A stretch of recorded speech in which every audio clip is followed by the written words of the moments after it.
Tere kõigile, mina olen Johannes-Mattias Toome ja selles videos räägin ma, millest referaat koosneb ning natukene ka selle vormistamistavadest.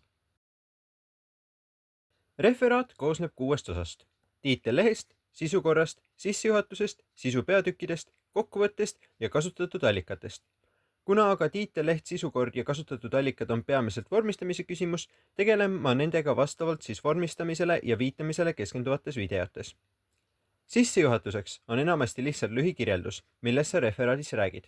See võib ka sisaldada näiteks mõnda tsitaati või mingit muud taolist teemat kokkuvõtvat lauset. Sissejuhatuses tuuakse ka välja, millistest sisulõikudest referaat koosneb. Sisupeatükid on referaadis peamiselt teoreetilised ning koosnevad erinevatest allikatest tuleneva informatsiooni võrdlemisel ja liitmisel saadud kogumist. Tihti jagatakse sisupeatükid vastavalt teemadele ka alapeatükkideks, kuid seda ainult juhul, kui sisu on rohkem kui mõni üksik lõik.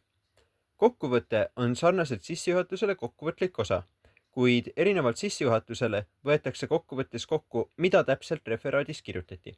Näiteks referaadis, mille kirjutasin plagiaadi kohta, tõingi kokkuvõttes välja, mis on plagiaat, milliseid erinevaid plagiaadivorme eksisteerib ning mis õigused kaasnevad autoriõiguse seadusega. Kokkuvõttes koosneb referaat laiemalt 5 osast: tiitel lehest, sissejuhatusest, sisulõikudest, kokkuvõttest ja kasutatud allikatest. Mina olen Johannes-Mattias Toome, tänan vaatamast ja kohtume sarja järgmises osas.